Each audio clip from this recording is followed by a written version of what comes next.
Well, welcome to Learn to Build iPhone Web Apps, everybody. Thanks for coming. As Craig mentioned, this is a partnership between O'Reilly Media and Creative Techs. I work for O'Reilly, Craig is Creative Techs, and everybody else here.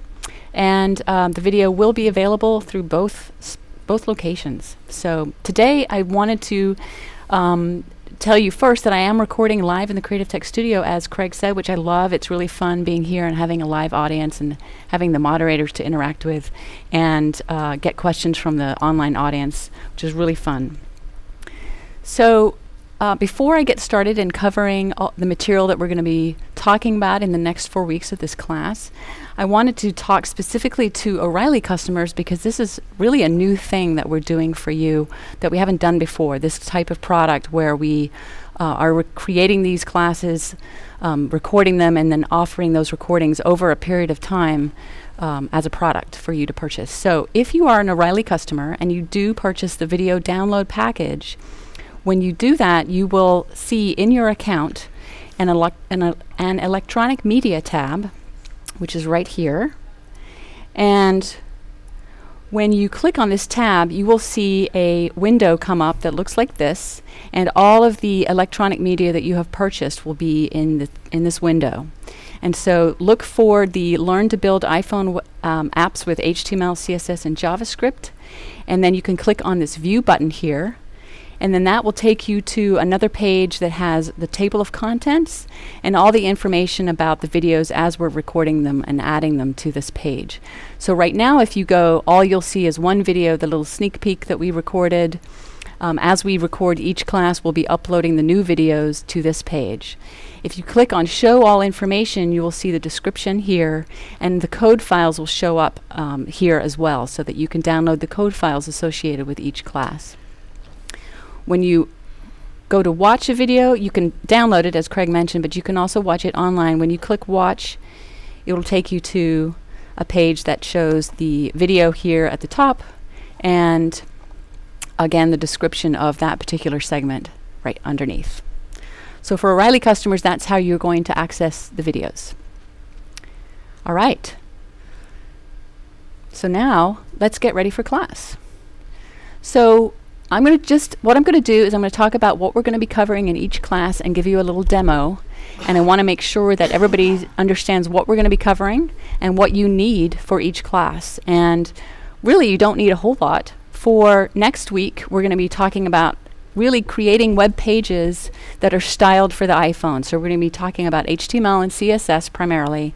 And then also the iPhone simulator. And for those of you who are new to the iPhone simulator, we'll talk a lot about what the capabilities are and what you can do in the iPhone simulator. And I'm going to talk a little bit about that today as well. In week 2, we're going to do more HTML and CSS. We're going to tap into some of the features of the phone, and we're also going to be using a little bit of JavaScript. Week 3, more JavaScript, really focusing on the JavaScript here, as well as 2 libraries, one called IUI and JQTouch, that let you build iPhone apps. And in the last week, we're going to build a very basic native app so that you can get a sense of what it takes to build a native app and to compare what it's like to build web apps and what it's like to build native apps. And we're also going to use a library called TapLinks that week. So week 1, let's talk about the details of what we're going to be doing.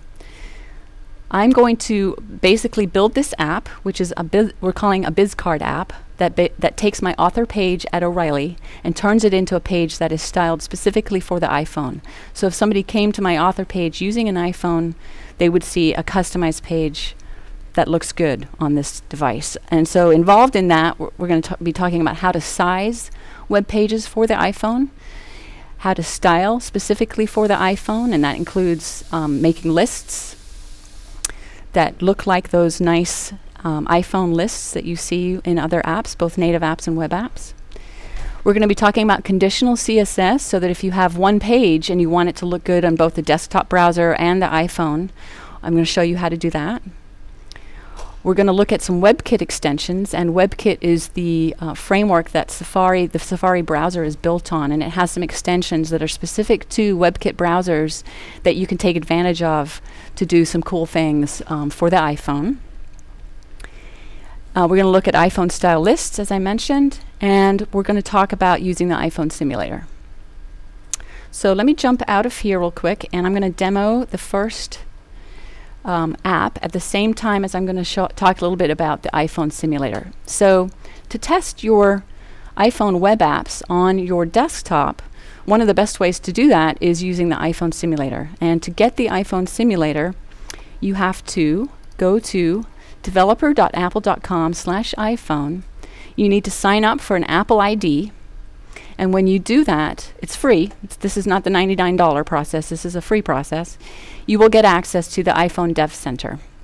You can log in to the iPhone Dev Center, and it's a great resource for finding out all about iPhone. And this includes everything from web apps to native apps, style guides for how to design for the iPhone, etc. And if you scroll down towards the bottom, you will see the iPhone SDK 3.1.2 and downloads for both Leopard and Snow Leopard. I would recommend upgrading to Snow Leopard if you are interested in doing iPhone app development. But download the version that's appropriate for you, and you want to get this link or this link. And what that does is it downloads a bundle that includes Xcode, which is the developer environment for building native apps, and I'm going to talk about that in week 4. You also get the iPhone SDK, which you need to develop iPhone native apps. And you also get the iPhone simulator. So you have to download this big bundle, but what you get out of it is this simulator which allows you to test your iPhone apps, and it's pretty cool. Once you install that, the best way to find the iPhone simulator is to use the Spotlight search and just type in iPhone simulator, and you will see the app as the top hit here. And I always start it from here because the path to finding the simulator is really long and complicated and I never remember it. So I just search here and I start the iPhone simulator, and then I can always keep it in my dock if I want to, just by choosing the simulator and saying keep in dock. So when you run the simulator, you'll see that it looks like an iPhone. And it comes with 2 built-in apps, Photos and Settings, as well as Safari and Contacts. So I guess that's 4. And Safari is the one that you're going to be interested in using to test your native your web apps. So I'm going to launch Safari, and I actually already have my web app, the BizCard web app from week 1 running in here. But if you don't, to get it running in Safari, all you have to do is drag in your HTML file into Safari just like that, and it will load that web page for you. So now that I've got it loaded, I want to just give you a quick demo of this web app. As you can see, I've got my basic information from my O'Reilly author page here with an O'Reilly heading at the top, my name, a little bio about me, my email address, and then a link to my books.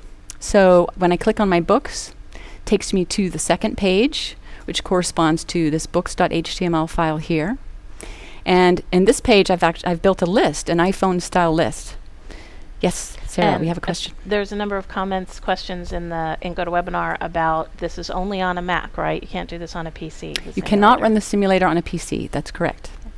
And as long as we're interrupting, you also can't run it on Tiger on a Mac. You have to be using at least That's right. Leopard or Snow Leopard. All right. Yep. So if you want to run the iPhone simulator, you need to be on a Mac. That's right. Okay. And also, that's just for running the simulator. You can actually develop your web apps on a PC, but you can't use the simulator. Yep.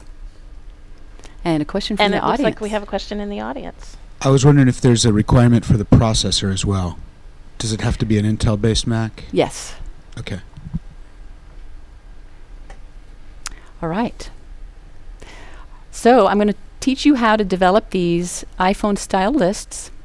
And then when you click on one of these book titles, it takes you to the book page, and I'm going to show you how to create this page. Again, we've got the O'Reilly heading, we've got a nice big image, and we've got a slightly different style list. It's called the rounded corners list here to show the details of the book information. And then finally a description of the book down here. So in week 1, I'm going to take you through all of the HTML and the CSS for building this simple iPhone web app. So you'll learn all about the style. If you're not familiar with HTML, you'll have a pretty quick crash course on HTML. It's pretty simple HTML. It's not too complicated, so if you're not familiar with HTML, don't worry, you'll pick it up pretty quickly. And same with the CSS. I think you'll pick it up pretty quickly. So Any questions about that so far? Well, a couple people are asking questions about whether this will only work for the iPhone or if this would apply to BlackBerry or other mobile platforms, Android. Yes. Mhm. Well, it turns out that Android is actually also has a browser that is WebKit based. So because of that, the pages that you develop for the iPhone, for the most part, are going to also look good on Android. And I'm going to show you some tips for how to size your web pages so that you don't make too many assumptions about specific widths and heights, so that your pages will, or they should for the most part, look pretty good on other mobile browsers. John asks, where do I find the iPhone simulator in the SDK files?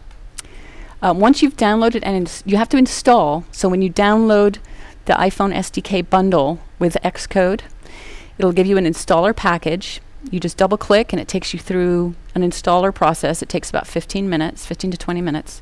And then once you've done that, it's installed, and the best way to find that iPhone simulator is to do the search in Spotlight. Now, if you want the whole path, let me find that for you.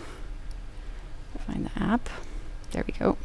So the whole path is this kind of long, ugly thing. So let's go back up. It's in developer. So it would be on your hard drive level, then developer, then platforms, iPhone simulator platform, developer, applications, iPhone simulator. So it's kind of buried down deep, which is why I always use Spotlight to find it. And Michael suggests that the PhoneGap simulator can be used on a PC or a Mac. I'm not sure exactly what that is, but it's an Adobe Air application. Oh, okay. So I didn't realize that. I didn't realize they had a simulator. That's pretty cool. So PhoneGap, for those of you who don't know, is a library that lets you create iPhone native apps from HTML, JavaScript, and CSS. So if you write your app using HTML, CSS, and JavaScript, you can then run it through PhoneGap and it'll convert it into a native app. So what I'm assuming is that they have built a simulator for the iPhone when it's running as an HTML, CSS, and JavaScript, so you can test it as a web app, and then at some point you will need to go on a Mac in order to convert it to the native app and test it as a native app. All right, and I see a lot of questions kind of asking about what is going to be in the next week, which is, can you hide the Chrome interface in the iPhone web? So there's going to be a lot of other questions that we're going to come back, folks, at the end of this, but let's, I say, keep going to what is in the week after this. So these are all the web applications that you're going to teach us how to build next week. Then the week after that, which is week 2 of this full class, show us what we've got. All right.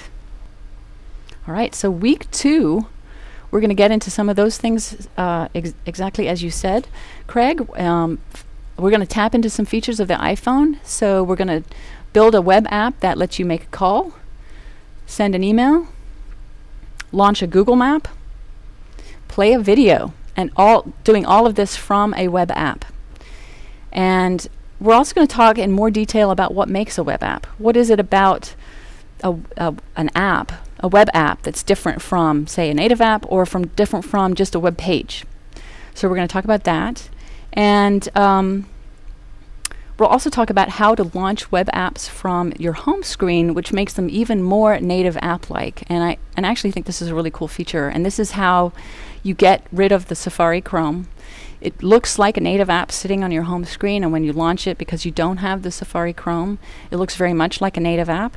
And so I'll take you through converting this app that we build this week, which initially looks like this, the app that's on the screen right now, turning it into more of a native app look and feel with tabs, show you how to launch it from the home screen, and then talk about some of the things you need to be aware of when you have an app that's launched from the home screen. There's certain things that you can't do more easily when you don't have that Safari Chrome. So we'll talk about that.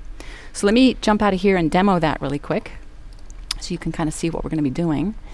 And again, I'm just going to, let me see, which one do I want to do here? Yep, I want to do the form. So I'm just going to open this by dragging in the main page into Safari and opening it up. So this is the app that we're going to build. It's going to let you call Creative Text. Now on the simulator, of course, I can't make a call, so it gives me an error when I click on that phone number. You're going to be able to email Creative Text and find Creative Text on a Google map. we're also going to talk about how to launch video. So for example, you can launch a video from a native app. Whoop, that didn't happen before. I tested it. So what I did was I converted that into a web app that you launch from the home screen. So I created a little icon here, saved the app to the home screen, and when you launch it, Craig gets his big red get help button, which he requested specifically. And the other thing I did here too was I converted from the full screen app that you saw just a minute ago with all the pieces on one screen into basically a tabbed app here, so that instead of accessing everything on one screen, you just click the little tabs and it takes you to the various sections. And this again is still all HTML and CSS. So I'm going to teach you how to create this kind of tab at the bottom, how to create your web app as an app that you can launch from the home screen, how to get rid of the Safari Chrome so it looks like a native app and acts like a native app. All right, and just to clarify, because there's a bunch of people commenting about this, this is all done, this is all a web app. This is all web app. So none of this is native, this is just something that's been built using HTML tools to look as much like an application as you can make it. That's right. All right. All right, so any questions about that specifically, or should I go on to the next week? All right, so let's just look at some of the things you're going to be covering in week 2 when you're doing that. For example, you hid the browser interface. So can we go back into that application really quick? Mm-hmm. So when people click on it from their button screen, it doesn't look like they're in Safari at all. There's no URLs at the top. There's no back button at the bottom. There's just the interface that you provide them as the web or app designer. Yep. All right. So you're covering how to do that. Richard asks if there's any way for the end user to tell the difference between a web app and a native app, and I assume he means after it's already bookmarked or downloaded on your iPhone, so that you kind of forget whether or not you bought it, right, or downloaded it. But so if you're in the app, is there a way that you can tell? If you have a web app and you link off to another web page, then it will re-show the Safari Chrome. It'll create another Safari web page, and so you'll see that new page being created, and you'll see the Safari Chrome reappear. But if you've designed your web app so that everything happens on one page, it's called an all-in-one web app, then it is very difficult for the end user to tell, because if you're making AJAX requests or you're downloading more data from the server, you may see a wait time, but a lot of native apps download data from the server too. So you can't even tell really from that necessarily. So yeah, it is a little tricky to tell, which is kind of cool. I've kind of had that confusion because I've had web apps and then they come out with a native app, and then I've got both on my phone and I don't know which is which. Yeah. Yep. We have a question online saying, can we create a web app that accesses a database, for example? On the phone? No. Now there is a new feature in HTML5 that does let you do what's called offline storage, that you can store a little bit of data on locally on the device.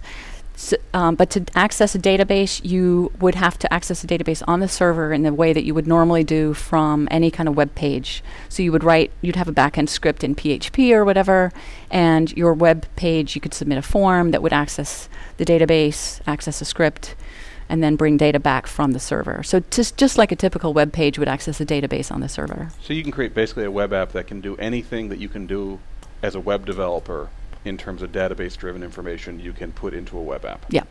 We are going to touch on that in this class, but we're going to not cover much more than how you can do it. We're not going to teach people how to create database-driven web apps. Yep. Okay. What about foreign language support? Someone needs to build an Arabic language app for a news site. What does he need to know? So that would be exactly the same that you need to know if you're creating foreign language websites. So you'd have to create 2 versions of the website if your HTML is all hard-coded, or you would have some kind of content management system that is driving the web pages or the web apps, and you would have a version where the content is in English and a version that's in Arabic. But there's no issue. The iPhone has those foreign language character sets. I believe mobile Safari does have foreign language sets in order for me. I don't know off the top of my head which ones it supports, but I do believe it does support some. Okay. And that's a good, I will look that up and see if I can find the answer. And again, we're going to get a lot of questions we can come back to at the end, but I did want to ask this one, since we're talking about the difference between web apps and native apps. We have a person in the chat room asking, can an iPhone web app access the camera or the photo library? No, it cannot access the camera. Okay. So, or other apps like the photo library. and one of the things you'll be looking at is what you can and can't do in a web app versus a native app. Right. All right. I should caveat that by saying that more people are coming out with JavaScript APIs now to various phone functions. So, for instance, you can do some very limited geolocation things using web apps. So I expect to see more of that happening. So what we're going to do in week 3 is we are going to use JavaScript to write some code to animate your app. So we're going to implement that cool sliding in and out effect that you see on native apps so often. And we're also going to write some JavaScript to detect touches so that you can, in JavaScript, detect a touch down, a touch up, a touch move. And by writing your JavaScript code correctly, you can implement gestures. So in this class, we're going to actually implement a swipe left and a swipe right using JavaScript, which is pretty cool, I think. Once we've done that, we are going to implement a simple photo viewer app using the IUI library, which is basically a JavaScript and CSS download that you add to your website in order to be able to make iPhone web apps pretty simply. So I'm going to demo that, and then we're going to build the same exact photo viewer app using JQ Touch, which is another library for building iPhone web apps. Kind of similar to IUI, a little bit more powerful because it's based on jQuery. And so I'm going to show both. We're going to build the same app using both libraries so that you can kind of compare the two libraries and see which one you might be interested in using. And then last, I'm going to show you how to enable the debug console, because now we're getting into building some more sophisticated apps. And there's actually a simple debug console on the on the iPhone for mobile Safari that will help you debug your web apps. So I'm going to jump out of here and demo that really quick. So this photo slide app is very simple. All it does is it detects a swipe to the left and slides in another photo, and then it detects a swipe to the right and slides back in that original photo. And so that is a combination of both CSS animations and JavaScript to implement that. So we'll cover everything that you need to implement those two cool things. Once we've done that, we will go to look at IUI, the IUI library, and we are going to implement a photo viewer that looks like this. It's pretty simple, just a list of your photos and an about page. When you click on the name of the photo, it slides in the photo and then gives you a back button to take you back to your list of photos. So it's pretty simple, but you'll get a sense of how to use the IUI library to build this kind of app.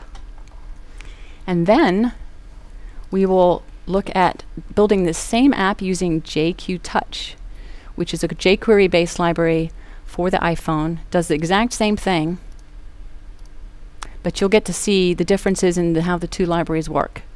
And then I'll also show you how to customize this a little bit. And then that's it for week 3. Any questions? I can already see some comments online about they're excited about getting into JQ Touch. Yes, it is pretty cool. It is very popular. It's got a lot of buzz.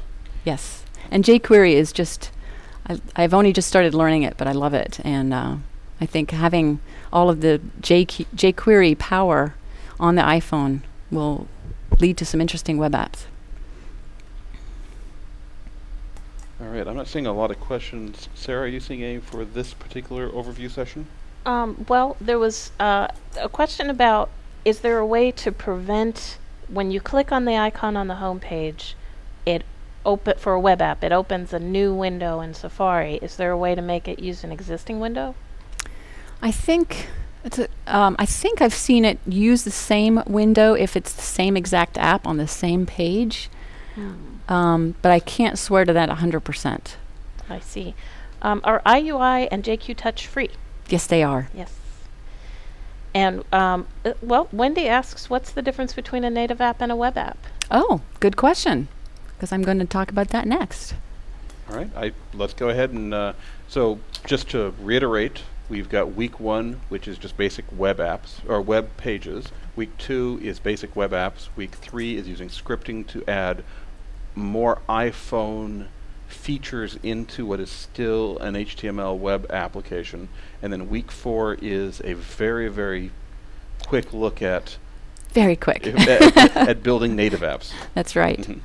So let's talk about that next. Since we will have covered 3 weeks of web apps, I wanted people at that point to see, okay, what is this native app thing, and what's the difference between writing a web app? And you've seen all the cool capabilities that web apps have at that point, and you'll be able to see what you can do, or what it takes to make a native app, or at least some portion of that. So the main difference between a native app and a web app is that the web app runs on your phone in mobile Safari. So even if you're launching it from the home screen and it doesn't look like it's in mobile Safari, it's still running in mobile Safari. And you're developing that with HTML, CSS, and JavaScript. And it doesn't have access to all of the things that you have on your phone, like the compass, like the camera. A native app is developed using the Xcode development environment, which is basically a programmer's tool for building native apps using the Objective-C language. And those apps that you develop run on the phone itself, so they're not running through another application like the web apps are, which are running through mobile Safari. These apps are running directly on the phone, and they do have access to all of those features on your phone. Now, we'll also talk about in week 4 the process of, getting the app actually on your phone as opposed to in the simulator, which is some people might say is kind of painful. And then what we won't talk about is getting the app into the store, which is how you distribute your app to other people. But that is definitely something we would talk about if we do a full-blown class on native app development. So, what we will cover in week 4 is you will learn about all the pieces that you need to build a native app, which includes Xcode, Interface Builder, the iPhone simulator, understanding Objective-C. We will write your first native app, which is primarily designing the app using the Interface Builder program, which comes with Xcode and is designed to allow you to build that interface. We'll also just do some quick cutting and pasting of code. So we're not going to spend a lot of time on the code. It's more wave your hands and just assume the magic's happening. But you'll get a sense of how Xcode and Interface Builder work together to build to create a native app. And then in the second half of the class, we will talk about building an app without writing any code, which I love, using a library called TapLinks. And this library is specifically designed for building RSS-based apps, which are very common. If you're not familiar with RSS, it's a really simple syndication. It's the format that's behind blog readers. So if you subscribe to a blog, that you're using RSS most likely, or some variation of it. And so with TapLinks, you can build these RSS-based apps to read from any RSS feed without writing a single line of code. And they're very simple to create and pretty cool. So that's what we're covering. So let me give you a quick demo of those apps.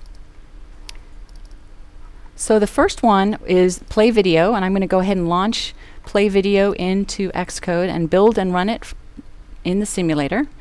And this app, all it does is play a video. So when we launch the app, you can see we've got this simple screen here. I'm going to tell you how we're going to put this header together, how to get images onto the screen, how to create a button, and how to hook up that button to code that will play a video on your iPhone. So in this case, our video is the 10-week flash course. You guys ready to go? All right. So that's the first app. And then the second app we're going to build is the TapLinks app, which looks like this. So again, I'm going to launch that into Xcode, build and run to run it on the simulator so you can see what it looks like. And you can see that this app has 4 tabs at the bottom, a blog tab, which loads the Creative Text blog, a Twitter tab, which loads the Creative Text Twitter feed, a Photos tab, which loads the Creative Text photo feed from Flickr, and a Video tab, which loads the Creative Text YouTube feed. So pretty cool app that you can build without writing a single line of code. And that's week 4. And there's some people online kind of commenting on the difference between native apps and web apps. And I just want to say one of the reasons we really want to do this overview class this way is that there's a very big difference in philosophy for building web apps and native apps. There may be some similar skills involved, but the jump from web apps to native apps is a considerable one. Is that correct? That is correct. And I think a lot of people want a class on building native apps. We want to really make it clear. We're probably going to do that in the future, but this is a class on building web apps. Right. With a 4th week that's just basically just touching on native apps. Right. And that's a great segue after we take a few more questions into a poll. Yep. Because I would like to find out at both the beginning and the end of this 4-week class how many people are interested in building native apps and web apps, and then compare after you've gone through the class and you've seen what web apps can do, see what it takes to build a native app, how many people, again, are interested in each. Yes. Well, here's a question that kind of brings up the point of the difference between web apps and native apps. If you're doing just a business card app, is there a way to publish that to a customer base without going through the Apple approval process and distribute it outside the App Store? Yes, because if you're building it as a web app, all you have to do is publish your page, your biz card, on your website, and then give people the URL to that or link to it from your site, and they can access your biz card on their iPhone. They can save the icon on the home screen, and then they have it on the iPhone, and it's very much like having a native app. And it's entirely outside the Apple approval process. Right. There's no to do a web app, you don't have to deal with Apple at all, which is great. Ironically, that is one of the reasons I've heard a lot of developers starting to re-look at web apps that weren't before. It's just because they didn't have to go through Apple. Right, and especially for free apps, right? Because if you want to publish an app that's paid, then clearly there's a benefit to publishing it through the App Store, because Apple does all of that work of managing, taking the payments, etc., for you, which is a headache to implement on your website if you don't already have it implemented. But if it's a free app and you're not doing anything with the complex features of the phone, then it makes a lot of sense to do it as a web app. I actually think we're going to have a real-life example of that. I'm now looking at making eye contact with Kyle. Week 2, you create a Creative Text, effectively a business card app. Mm-hmm. Mm-hmm. Kyle, are you going to put that up on the Creative Text consulting page? I am going to put that up on the Creative Text consulting page, and really quick, too. So I guess in front of all these people, you're saying you're going to do it by week 2 of this course? By week 2 of this course. All right. Well, we need to make a few tweaks to that app for Creative Text, but yes, that would be fantastic. That'll be Kyle's homework. Yes. Yes. All right. Is there a way in web apps to import the BizCard info directly from the web app to the address book? No. No. Unfortunately not, because you That's don't. too bad. Yes, you don't have a link between mobile Safari and the address book like you do on the Mac, which is pretty cool. You can do things like auto phone detection, so you can, if you have a web page with a phone number on it, it'll automatically make the call, but nothing between. At least not yet, or not that I know of, between the address book and mobile Safari. And Gary was either amused or confused about the fact that the video you showed was a Flash video. Yeah. It was our Flash class, not an actual Flash format video. Right. So that was amusing. But also another question is about Flash is, are you going to talk about the new Flash iPhone packager at all?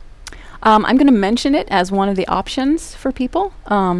So just to talk about that right now, since we have a question about it, Adobe Flash CS5 will come with a function, I guess, a feature that will convert your Flash apps built using ActionScript 3 into native applications. Now, what that means is that you can run it as a native app on the iPhone. It does not mean that you will be able to access Flash content through Safari on the iPhone.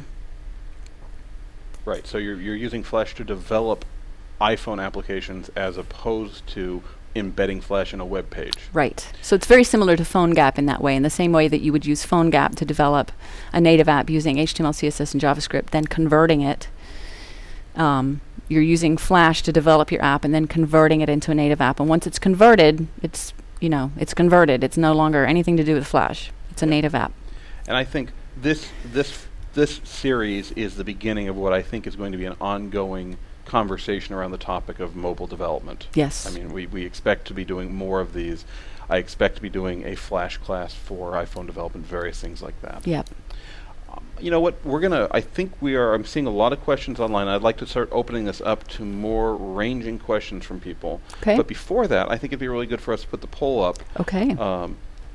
And I basically think what you're asking people for feedback in this first session, before we really begin any of the class, is what people want to build, whether they want to build iPhone web apps or iPhone native apps. Mm-hmm. So, Sarah, you ready? And we'll leave this up for maybe about 20 seconds, where we can fill with a little conversation. Okay, poll is still climbing fast. Is it? No. Excellent. Okay, I'm going to close it out now. Okay. Okay, last chance. Okay, bye. And share it. Okay, so you look up on the screen. It looks like about 20% of the people say that they want to develop web apps. About 6% say native apps, and 75% say both. All right. All right. So somebody write those numbers down, because I want to compare Got in a week screen- 4. Got a screenshot. You got Excellent. a screenshot, absolutely. So All right. really, people want to be able to do both. Is Yeah. really the big answer, and then I guess they're picking between which path, depending on what they need and how easy or hard various elements Yep. are. That makes sense.